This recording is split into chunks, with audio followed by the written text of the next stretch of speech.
বান্দারে যদি দুশ্মন বেড়ে যায়, আত্মীয়র ভিতরও দুশ্মনের সৃষ্টি হয়ে যায়, রক্তের মানুষও যদি তোর সাথে জুলুম করে, বেঈমানি করে, মন ছোট করিস না। তোদের জীবনের প্রতিটা ক্ষণে কিভাবে মোকাবেলা করবি সেটা প্র্যাকটিক্যাল শিখে নেওয়ার জন্যই আমি প্রত্যেকটা নবীকে এক একটা মুসিবত দিয়ে তোদের জন্য শিক্ষার ব্যবস্থা করে দিয়েছি। সুবহান। তোদের উপর যখন আপনরা বেশি কষ্ট দিবে, জুলুম করবে, ইউসুফ নবীর জীবনীটা একটু খেয়াল করিস। ইউসুফ নবীর জীবনীটা একটু খেয়াল করিস। ওনার আপন রক্তের ভাইয়েরা কি পরিস্থিতি ওনাকে করেছিল যে কূপের মধ্যে ছোট বাচ্চাকে ফেলে দিয়েছে, কিন্তু আমি রব তাদের সে প্ল্যানিংটাকে নষ্ট করে দিয়ে যারা ওনাকে কূপে ফেলে ধ্বংস করে দিতে চেয়েছিল, আমি সেই ইউসুফকে মিশর পর্যন্ত পৌঁছাই দিয়েছি। জগৎ ওনাকে অপরাধী ভেবে, অপরাধী মনে করে জেলখানায় বন্দী বানিয়েছে। ওনার ধৈর্য শুকরের কারণে আমি আল্লাহ ইউসুফ নবীকে রাজার সিংহাসনে বসিয়ে দিয়েছি। বান্দা, যখন শরীর বেশি অসুস্থ হয়ে যাবে, আমার নবী আইয়ুবের কথা মনে করিস। যখন তোর মানসিক যন্ত্রণা একটু বেশি বেড়ে যাবে, আমার নবী ইব্রাহিমের কথা একটু মনে করিস। যখন তোর দিক চতুর রাস্তা বন্ধ হয়ে যাবে, চতুর্দিকে তুই অন্ধকার দেখবি, তখন আমার নবী ইউনুসের কথা একটু মনে করিস। আর একটু জোরে বলেন না সুবহানাল্লাহ। ও আমার বান্দা, তোদের জন্য প্রত্যেকটা নবী রাসূলের জীবনীতে আমি আল্লাহ শিক্ষার ব্যবস্থা করে দিয়েছি। আর সব শিক্ষাকে এক জায়গায় করে বাঁচার রাস্তার ব্যবস্থা করে উসওয়াতুন হাসানা ওয়ালা নবী রাহমাতুল লিল আলামিনের জীবনীকে সামনে রেখে দিয়েছি। সুবহানাল্লাহ। বান্দা যেটা রবের, সে হারবে, ফেল যাবে, এটা হতে পারে না। রবের বান্দা কখনো হারে না ভাই, রবের বান্দা হারে না।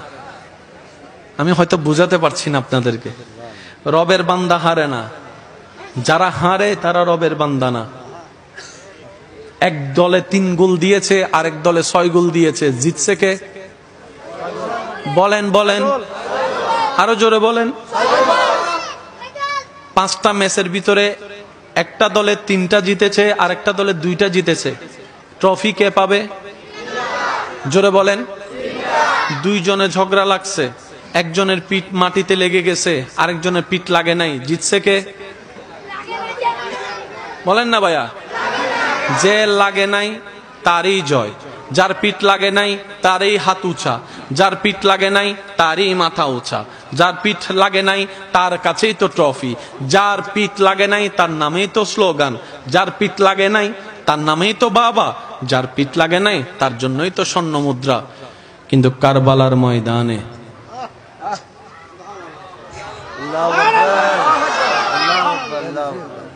কারবালার ময়দানে এজিদের পিঠ লাগে নাই, ইমাম হুসাইনের পিঠ লেগেছে। এজিদের মাথা কাটে নাই, ইমাম হুসাইনের সেরে পাক কেটেছে। কিন্তু যখন ইমাম হুসাইনের সে সেরে পাক নিয়ে আসছে পথের মধ্যে, তারা রাখবে কোথায়? জগৎকে তো দেখাইতে হবে, কারণ তারা একটা মিথ্যা প্রপাগান্ডা চালিয়েছিল তখন। সেটা কি? দেশদ্রোহীর সাথে যুদ্ধ বলে একটা প্রপাগান্ডা চালিয়েছিল।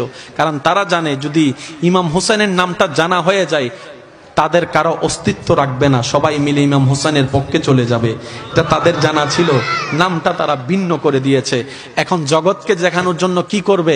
একজন বলে যে একটা কাজ করো, যে মাথাটা কেটেছি আমরা সেটা ওই বর্ষার মধ্যে ঢুকাই দিই।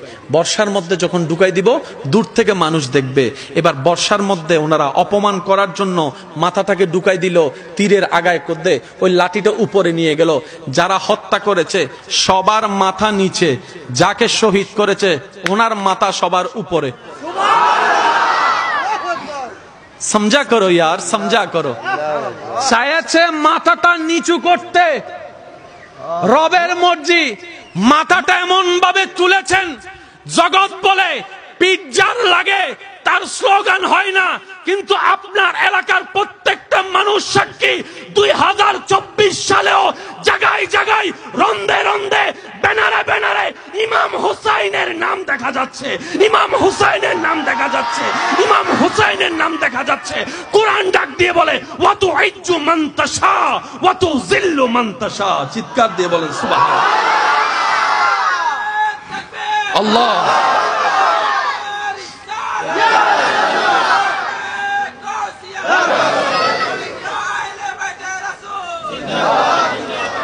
মনে রাখবেন ভাইয়েরা, সব হারা হারা হয় না। মন খুলে বলা যাবে সুবহানাল্লাহ। দিলের কান খোলা আছে তো ভাইয়া? কারা শুনবেন? যারা নিজের লাভ বুঝে তারা। যারা নিজের লাভ খুঁজছেন কিংবা বুঝেন তারা শুনেন। দর্শক অনেক ধরনের হয়, প্রেমিক একজন থাকলেই যথেষ্ট।